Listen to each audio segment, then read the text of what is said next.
This is Benny Chapman, the creature from the Black Lagoon, withoutyourhead.com.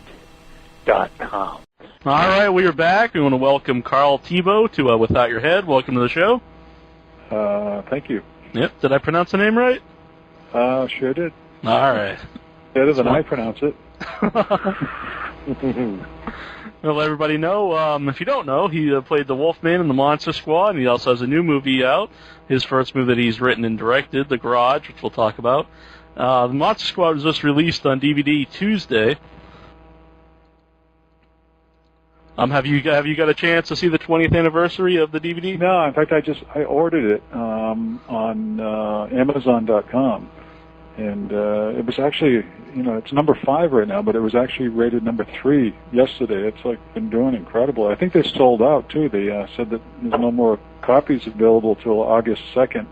Wow. So yeah, I guess it's doing pretty well. Mm-hmm. It's got a pretty big following. Yeah, I pre-ordered it off Amazon myself. I got it Wednesday. Yeah. I was really happy with it because I went to see it when I was a kid. When I was 11. Hope that doesn't make you feel old. I went to see. Well, see, I was 10 years old when I played the Wolf. Oh, all right. That's all right. I was very mature, and that was one of the reasons they hired me. So you can never tell because I'm under all that fur. You'll never know how old I really was. Exactly.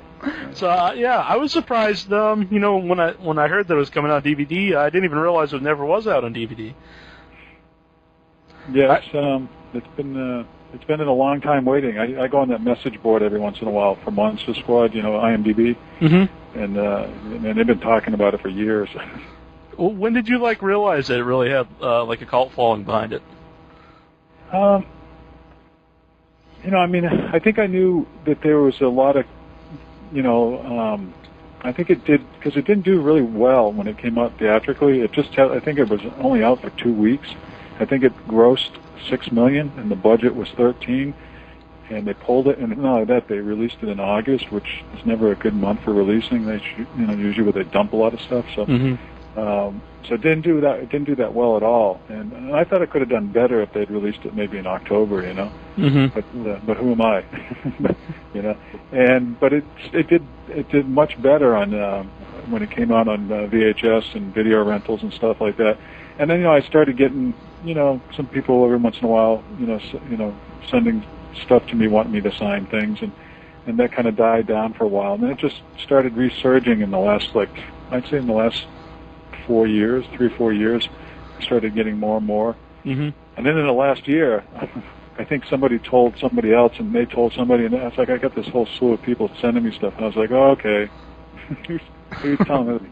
I said, oh yeah, because they'd send me a small little photo, and I had these other photos, these 8x10 glossies that I had, and I'd throw one of those in with them too, So I had the cat out of the bag thing. They started telling, oh yeah, he'll send you a good 8x10 too.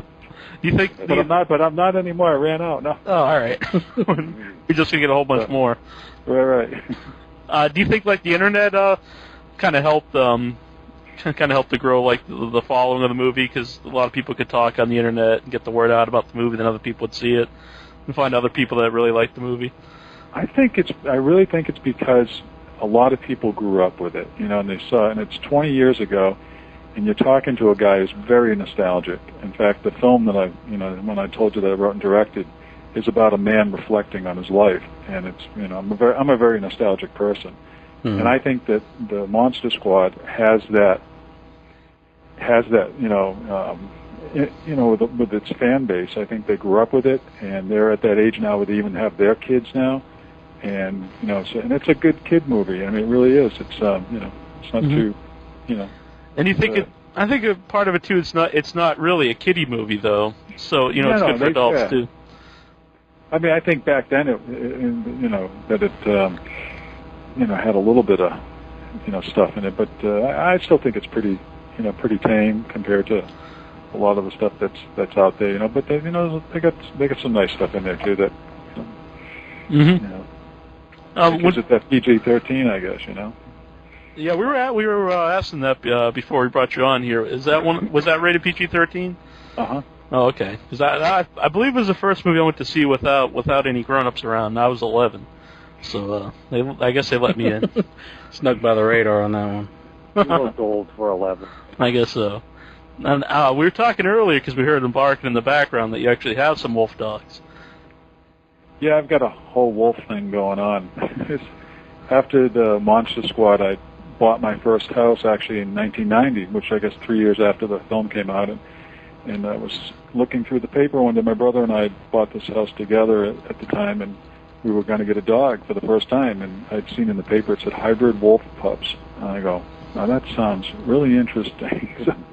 So I got this guy on Christmas Eve in 1990, and had him for 14 years, and actually bred him with another friend of mine had a hybrid wolf dog as well, and we bred them when they were when my guy was 10 years old, and I got pick of the litter, and I've got him now. He's 7 years old, and then I bought a hybrid wolf dog back in '95. I bought her, and she's actually in my film The Garage. She plays the garage dog. Oh, cool. And so I got that whole wolf thing going on. I named my production company's been Urban Wolf Productions, named after my first hybrid wolf dog, who was nicknamed the Urban Wolf. And so as you can see, the wolf lives in me. Right. Now, you talked about your movie, The Garage. Now, you said it was about someone reflecting back on their life. Is that based off you personally? Absolutely. It's I tell everybody it is a movie, and it's based on my growing up and working at my dad's garage in Massachusetts during the late '70s, and it's about me, and it's based on my friend and I wanting to get out of a small town, and for different reasons, and the choices that you have, making that choice, and how hard it can be to make that decision sometimes to leave, Mm-hmm. and so. Well, but if they want to check it out, the website's www.thegaragemovie.com. And it's opened at a lot of it's played at a lot of film festivals, and you said it's won 22 awards. Correct. Is that proud? Like the first movie that you've written and directed, that it's been well received.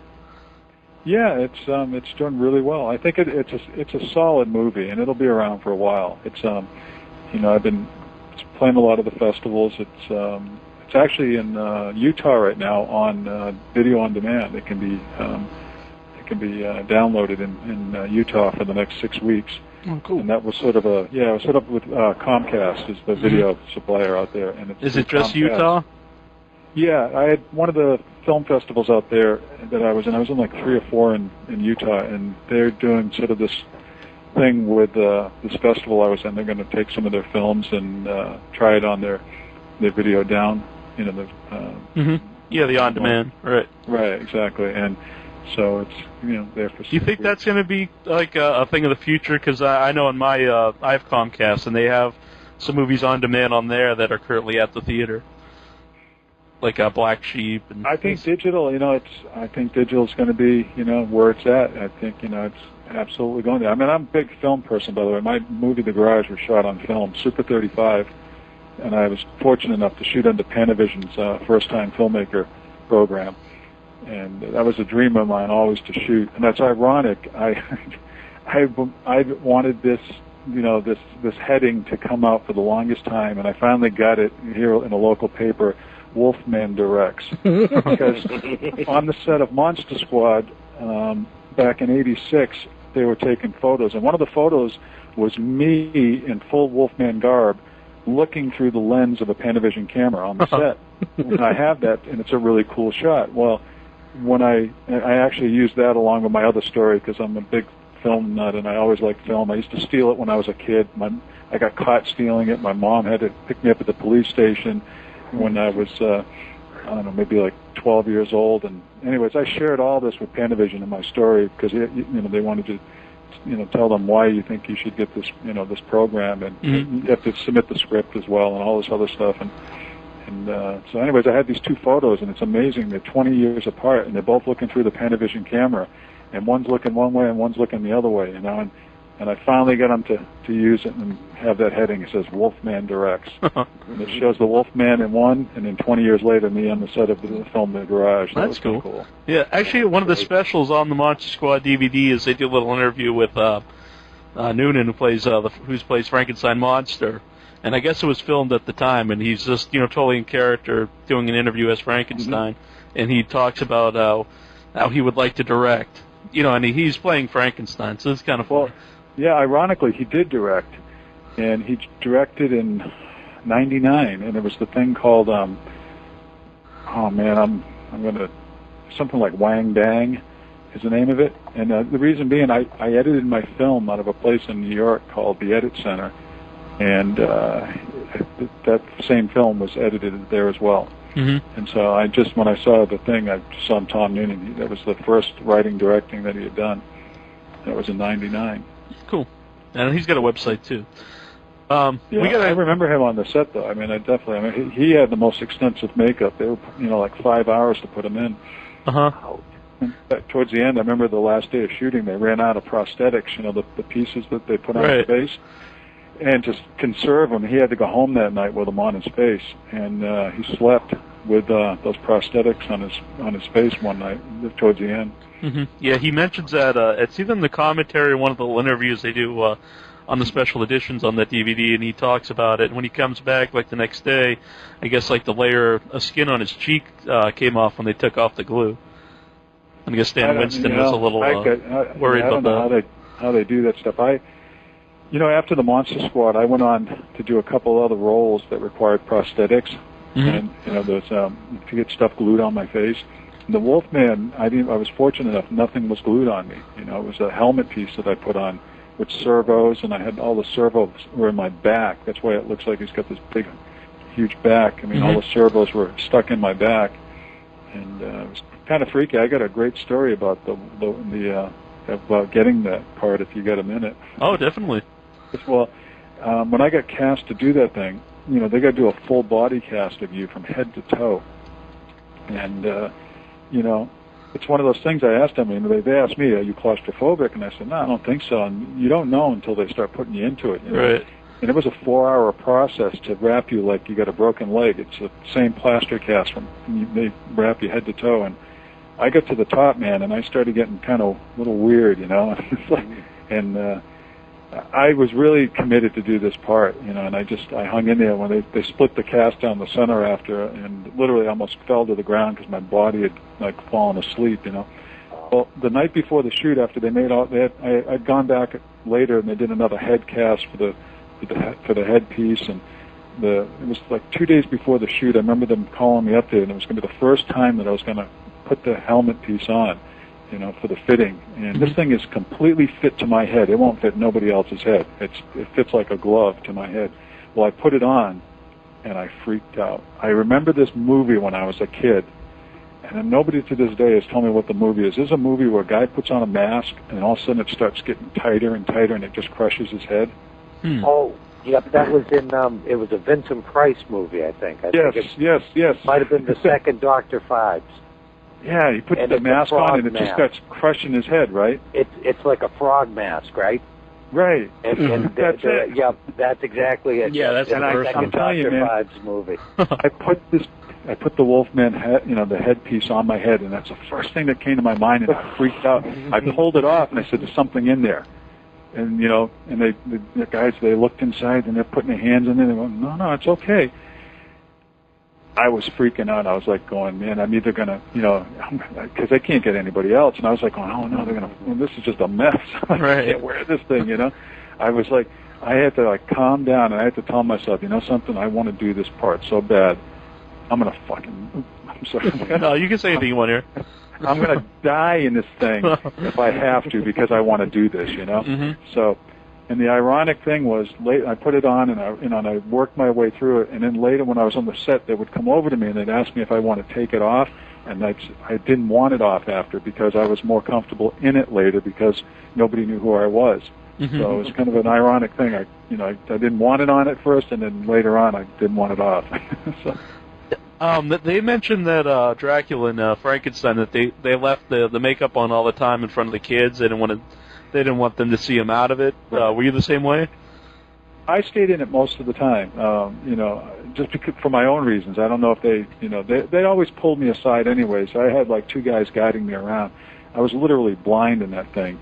The eyes are actually much wider than human beings' eyes, and those are glass eyes in there that are run by servos. And my eyes, I was looking at the bridge, through the bridge of the nose with two tiny little slots, and then there was hair all over it. So it was the visibility was like, maybe 5%. And so I always had two guys guiding me around everywhere I went. And, after I was done, pretty much they took me off to the side. And wow. It was pretty tough to him. And that scene in the phone booth was a pretty that was a one take deal. It was candy glass. It was 4 a.m. when you transform. Yeah, and it was the busting out of the telephone booth. Yeah. And Peter Hines was directing that second unit, and I remember, and I had to take hot coffee, drink it, hold it in my mouth because that's what gave me the steam when I howl at the moon. Mm-hmm. Oh. And so I'm bent over. This is a good friend of mine who was an actor was there with me, and they were like, they just wanted to go home that night for some reason or whatever, and I was like. And he says, okay, you're going to... And just prior to that, I tripped over some crates they had because somebody had put some crates there. I literally fell over. I could have really, gotten hurt really bad. And they moved the crates, and I don't think they realized how blind I was in this thing. I think they took it for granted I could see really well, which I couldn't. And I was going to do this thing, and I had to be bent over. I had to bust the glass out. I had to step outside, hit my mark, howl at the moon, holding that coffee in the perfect moment so you could see the steam, turn around and run around the gas pumps and up the road. And I was telling my buddy, I'm gonna mess this thing up so bad. And he goes, no, man. He walked me through it and he hit my marks. And I remember just before they, called action, I said, I'm either going to nail this thing or it's going to be a mess. and if you break the candy glass, that's like a 5-hour deal to reset it all again. They said, it was a one-thing deal. If we didn't do it, we're going to have to come back the next night and try it again. And the whole thing came off perfect. Just nailed it, right on the money. Everybody was clapping after. It was a really good night. How do you think that came off, like the transformation, like compared to some other Wolfman or werewolf transformations on film? I liked it. I thought it was really cool. I've seen some pretty bogus ones. They did a nice. They did it really nice the way that they intercut it.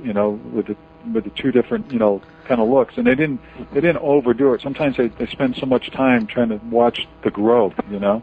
I think it was quick enough. You got the feeling of it, and it worked real well. Mm-hmm. And Stan Winston's. The guy's incredible. I was in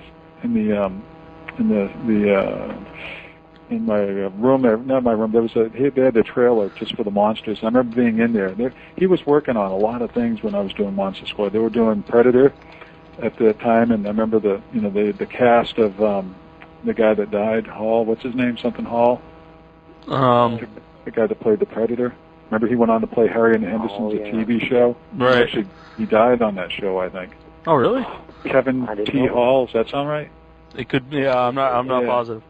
But anyways, I remember his body cast was next to mine, and I remember Stan Winston had made this clay figure, maybe about 12 inches high, of the Predator.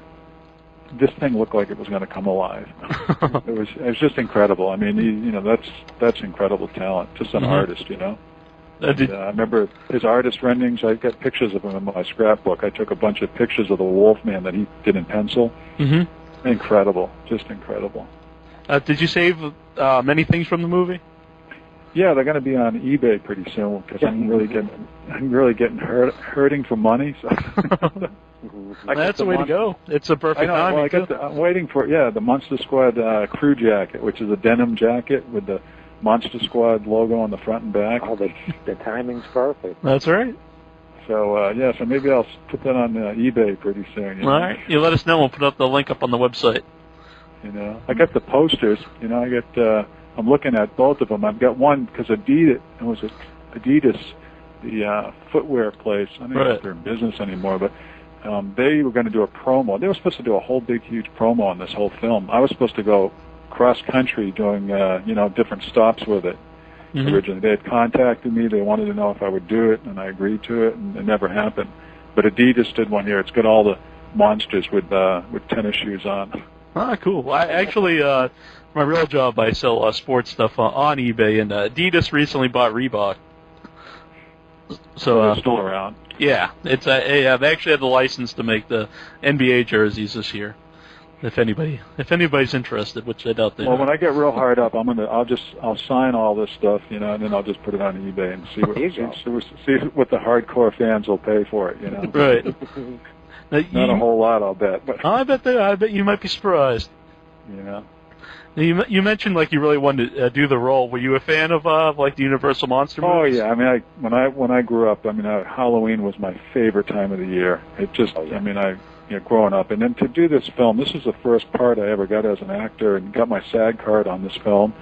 The part getting it was incredible too. I remember they put this in a local rag paper back in the '80s called Drama Log, which now is Backstage West, and it was under a section which they don't even have anymore, and it was non-union extras. That's about as the lowest on the casting list you can get, non-union extras, and they were looking for the Wolfman and the Mummy.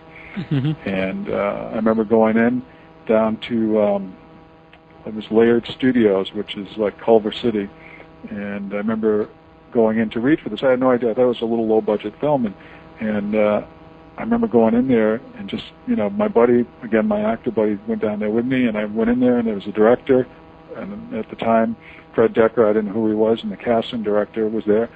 And he gave me a little scenario. He says, all the townspeople are going to be coming. They got torches. They're coming to get you. You're locked in this room. Try to get out, but you can't get out. And all of a sudden, so I just went and, did whatever I did. I started clawing the walls and everything else. And the really, really interesting thing was the casting director was laughing her ass off. And Fred Decker was going, yeah, that's right. Do this. And then in a split second, I got this very clearly. Either I'm making a complete ass of myself, or I'm really nailing this. Right. No, because she's laughing, and he's like, yeah, do this and do that. And then she's just like, I'm like, went home that night. I didn't know if I got it the next day. I got a call. I got the role. They sent me up to Stan Winston Studios, where at this time, I didn't know anything at all about the film. I still thought it was a little low-budget film. I went up there for the first day, and they were about to shave my chest. Because I had to do a full body cast, right? And so I got two stands. I'm sitting there looking across the room, and there's a Terminator thing, right? And then up in the top is the alien stuff, right? Right. I'm looking, I'm going. Is that I says, how did you guys get the the Terminator thing? I said, where did you get that? And they looked at me, and they go, do you know anything about this film? And I go, well, not really. And they told me what it was, and I was like, that's when I first learned about really what was going on in the movie. Right. It wasn't quite the low budget film you thought it. No, I thought it was because it was in the non-union extras. But what happened was, I heard later that they had cast all the way through their SAG, their regular venues or whatever, and they couldn't find these two guys because it was a physical thing they were looking for. Mm-hmm. With the Mummy, they were looking for this anorexic, guy. And the Wolfman had to have a certain look, facial and body type, to fit, I guess, the artist renderings that Stan came up with. They didn't want a bodybuilder because he was too bulky. Mm-hmm. They wanted somebody who was muscular, but in an athletic way. And I guess it was height too. I was 6'2", I'm 6'2", and it was a combination of being athletic, the right build, the right look. And I used to always give him a hard time too. Stan Winston has kind of a bony, chiseled face a little bit, and that's what I got. I got some of that. I said, I think that's why I was close to. Mm-hmm. Right. I think he drew himself into the Wolfman a little bit too. Right. Which werewolf films or Wolfman ones did you like? The classic. Yeah, the first one, the Wolfman. Mm-hmm. I actually had his photo. For the longest time, the old black and white Wolfman when he comes out of the swamp. Right. That look. That to me, I think that's probably one of the best ones Mm-hmm. Absolutely. Awesome. I'm not a big werewolf like Werewolf in London. I think it's a good movie, but I like the classic, the Wolfman. I do like American Werewolf in London. I think the scene when he really good film, but to me it's different. It's a werewolf, it's not the Wolfman. I always have to straighten people out. Yes, werewolf is more dog. Wolfman is more man. Right. Well, because he walks on all fours in that movie. Right. And on the special thing, Fred Decker, he says that he's inspired by Abbott and Costello meets Frankenstein. Did you try to put any comedy into your role, or were you just kind of going straight for Wolfman? Not intentionally. Right. I got a great story to tell you. I was in the Austin Film Festival last year, which is a pretty good festival. My film was in there, and I went down there, and on the panel, I knew Shane Black was going to be down there, and I didn't know Peter Hyams was going to be there as well. He was the moderator. So I'd gone in and I sat in on that, and I actually waited till almost the whole thing was over, and I brought it up to Shane Black, and I won't say what I'd really like to say, but but I'm not a real big fan of Shane Black, only because I was very genuine when I was in there and stuff. But the first thing, because I shared them, I said 20 years ago Peter Hyams directed me in a scene, and you co-wrote the film Monster Squad. And here I am 20 years later with my film and he goes, "Oh, the clumsy Wolfman." I was like, "Whoa!" It's like, that was nice. All about? Yeah. I'm like, boy, what was that? And I was like, so anyways, you said I put some comedy into it. I don't know, but Shane thinks I put some clumsiness into it. No, I don't think you did. I actually think most of the monsters were pretty. Maybe Frankenstein a little bit, but Mm-hmm. I think that's what kind of made the movie good. If the monsters were like comedic, I don't think it would have been the same. I think they were. I think the Mummy did an incredible job. I really do. Definitely. I remember working with him. I remember his walk and everything, and Mm-hmm. I really liked what he did. Because I actually was up for it. I think I was telling you I did a couple of things after Monster Squad, and one of them was to play a mummy in a film, Waxworks. Okay. I remember that one. Yeah. Yeah, they hired me based on the Monster Squad, and I went up there. And that, long story short, they put me in full makeup that day. It took them about 4 hours to put me in, and I was going to do sort of the old throwback to the old Mummy, Mm-hmm. which is just that real intimidating walk, Mm-hmm. of the original Mummy that scared me. And but anyways, they didn't want to pay me. They wanted to hire me as an extra almost. And long story short, I didn't do the role because I just came off Monster Squad making, scale SAG wages, and they were going to try to pay me like extra wages on that thing. It was a really cheap shoot. Right. And but I broke out the next day, so it's a good thing I didn't do it. I had prosthetics all over my face, and my face was like raw meat the next day. So my heart goes out to anybody who does that prosthetic stuff, man. Right. Are you happy though that they used like makeup and like like real special effects instead of it was like before like a lot of CGI? Well, I think I'm not a fan of that stuff, anyways. I'm right. just not. I mean, and I know that a lot of people like it, and I know it when I watch it. It just, to me, I'd rather see them. I'd rather see less and make it more real, Mm-hmm. instead of more. And then, because I know they have a lot of freedom with CGI, and they can do just about anything. But every time you watch it, I know, anyways, and maybe it's just because I'm old school, No, it definitely looks like you're like the new Mummy movies. I mean, to me, they're not nearly as scary as no, they're not as scary. Mummy. Listen, you go back to the old ones, man, and that's scary stuff. It's just, Mm-hmm. you know what I mean? It's like, because it's like a real mummy, and it's it's just, it's got the intimidation factor in there. I'm about to do another film, I think I was telling you about, which is going to be a kid's film, but it's going to be based in the 70s, and it's going to have some elements of fear and horror in it to some degree, but it's going to go back to the basics of what really drives all of us, and less is always more. It just is. You got to give the audience the benefit of a doubt to let them use their imagination. Don't spoon feed them. Don't give them everything Mm-hmm. completely. take them in slowly. Let them use their imagination, because everybody has a different feeling of what fear is to them. So don't spell it out to them, but make it, in such a way that, that really brings them in, So I'm like, I want to try to kind of get back to that. That's what the movie The Garage is about. I mean, it's a piece that really brings you in. I remember somebody had quoted and said something about, my film is something you can feel when you watch it. It's, it has that visceral thing when you watch it, and I'm big on it. I'm a touchy-feely kind of guy, and I like that kind of stuff where you just, people take their time and really just bring the audience in to feel it, Mm-hmm. Everybody can check that out. Yeah, go on. I was just telling everybody to check it out at thegaragemovie.com. Go on, Troy. I was just going to say, I've heard nothing but wonderful things about the movie. Would you hear it? It's all lies. No. Okay. Don't believe any of them? Scratch it all. Yeah. Are there any places it's playing right now? Well, it just played, but where's it coming up? It's coming up in Iowa. Is this heaven? No, Iowa. that's a Field of Dreams, Right. Remember what's his name walking? Is this heaven? No, Iowa. I love that. It's playing in what is it? It's a new festival called Landlocked, which is the Iowa City International Film Festival in Iowa. Where's the other one it's coming up to? Got a whole bunch of places it's coming up, actually. You can check out thegaragemovie.com, and we'll have the link right on the website. It's my web guys are a little bit behind. There's 4 festivals that are supposed to be on there that aren't on there yet, but it's playing in it's going to have a big push towards October. It's playing in a lot of festivals in October coming up.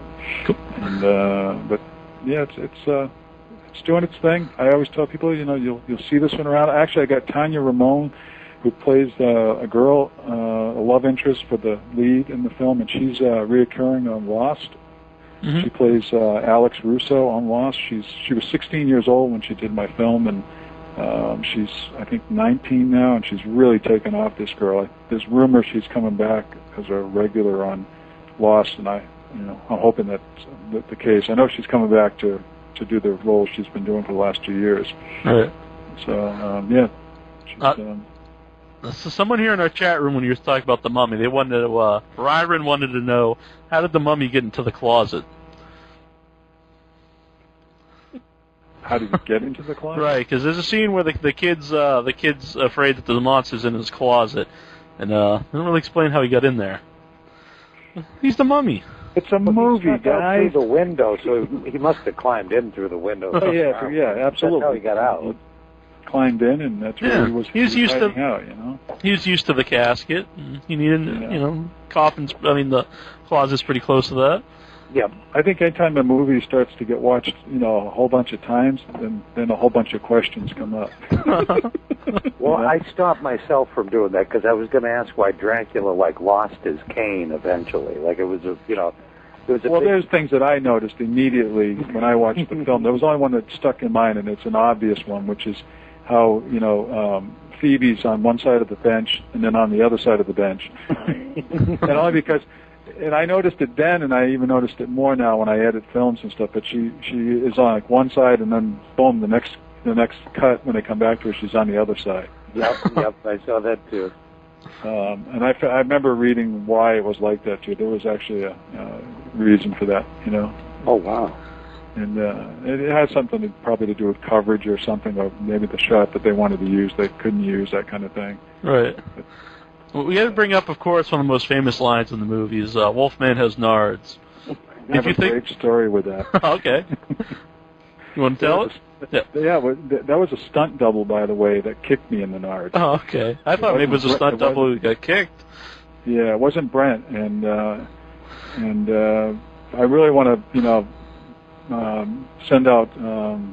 I'd written somewhere as well. I didn't know Brent that much, but when I heard that he had passed away, I just thought that, Yeah, he was only 22, I believe. Yeah, he's so young, 22 years old, I think, when he died, too, And it's honestly, it's guys like that inspire me anyways in everything that I do, because I feel so blessed to be this age and still, my film The Garage is about my friend who was killed at 21 years old also.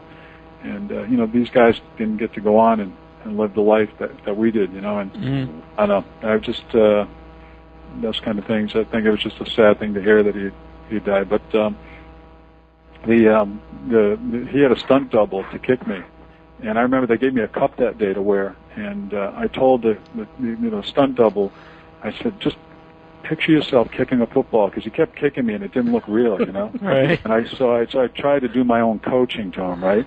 And I thought I knew better, and I said, just like you're lining up a football, just, you know, as hard as you can. And I didn't think he could get, you know, that it would hurt through a cup, but boy, I went to my knees from the stunt double that day, and I don't know, I won't recommend that ever again. Did you think that line would be so popular? Had no idea. They took it out of the film, didn't they, at one time? Somebody, I just... Really? Yeah, I'm on a... Maybe when they show it on TV, maybe they do. They said they took it out at the time because it was, you know, nards was not allowed. And if you watch the very first, in fact, I think she was right. This girl, I remember, she did it on a message board just the other day that I'm on for the film festivals and stuff. And I mentioned that I was the Wolfman, and they were all impressed. Every once in a while, it's amazing how, like when I filmed my movie, I was first-time writer-director, and my script supervisor wasn't really giving me the respect because she'd worked on a lot of big films. And she'd like, you know, I was a building contractor for many years, and somebody had said, oh yeah, he's a contractor. And she was like, you know, she didn't give me the respect all the way in the beginning of the film. And one day, early in the film, one of the guys working on the film had found out I was the Wolfman, and he came up and he was so excited. Yeah, and he's like, you're the Wolfman? Oh my God, you're the Wolf. He's like, and then she turned and she goes, you were an actor? And so, you know, she looked at me, and I just, oh yeah, I did a film called The Monster Squad and played the Wolfman. And from that moment on, we got along so good. So great. It's amazing how I'm like, you know, I'm the same guy, right? It's like, but she thought I never had even stepped on the set before, you know. Right. But yeah, every once in a while you find somebody that's really a big fan of it. You know, it's amazing, and it's like because you don't think about how it affects some people, I guess, and grow up with it. And since you wore the makeup in the movie, do like people notice, you know, if they see you, do they recognize you as the Wolfman? No. The only thing you ever see in there's my tongue. They actually made a prosthetic tongue for me to hold in my mouth, and it just, you know, I actually could stick my tongue out far enough so that it laid in there, so they decided to go with my real tongue. There you go. You got it first. You got the dirt. I know that tongue. Have you been doing any film fan fests or anything like that? No, well, you know, I'm the guy behind the costume, so they don't call me in much, you know. I don't know. You guys are the only fans, you know. Oh no, I think you'd be surprised. A lot of people think John Greaves is the Wolfman for a long time. You know, it's like, you know, they used to, you know, then all the real hardcore fans on the website said, no, it's Carl Thibault. It's not. It's, you know, that was the Desperate Man. You know, and you know, they all thought he was in the costume too. You know. Right. Oh, okay. Well, why did they get someone else to play that part? Well, because they wanted the Wolfman to be bigger. Oh, okay. And Jonathan Greaves, you know, I mean, I think he's probably like 5'9", 5'10", something like that. Maybe. I mean, maybe he's not even that tall. Right. Well, 5'8", 5'9", and they just wanted, you know, they wanted the Wolfman to grow when he turned into the Wolfman, you know, to be more kind of menacing too. Mm-hmm. And even though I don't look that tall, because I'm wearing those little booties on, which are the wolf feet, and there's no heels on them, so you're basically, you know, you're barefoot. So you don't, you know. And Frankenstein and I think we're pretty close in height, but by the time you put his shoes on and everything, he looks like he's about a foot taller than me. Yeah, he definitely looks really big in the movie. Yeah. Well, we want to thank you for coming on. Will everybody know to check out thegaragemovie.com? Anything you want to tell the fans out there? Buy those DVDs. I still get residuals. Thank you. I could use the money. I definitely recommend the DVD. It's really fun to rewatch. Yeah, and if you've never seen it, yeah, I've got to come in next week, so I'm definitely looking forward to seeing all the extra footage and stuff. Mm-hmm. It's like I said, I saw it when I was 11, and I loved watching it again. And Troy here had never seen it before, and he just watched it today for the first time. Yep. I'm going to have to pick me up a copy of The Garage, too. That's right. Yeah, definitely keep a lookout for The Garage. Go to you can play the trailer at the website. It's a good film. It really is. It's Will it be coming out on DVD eventually? Yes, it will be eventually. And I'm just it's a process. I've been on the festival route now for just a little over a year. And I've got some people that are interested, but it's a long process. It really is, and it can take it can happen quick, or it can happen in 2-3 years. 4 years sometimes. But it's all good. Like I said, man, I'm just glad to still be still at it and here. Yeah. Well, we really appreciate you coming on, and wish you the best of luck and with The Garage and your movie you're doing after that. Okay. Well, I appreciate you guys taking the time to talk with me. All right. Can we keep you here for 1 second? Sure. Hey, this is Charles Band, and you're listening to WithoutYourHead.com.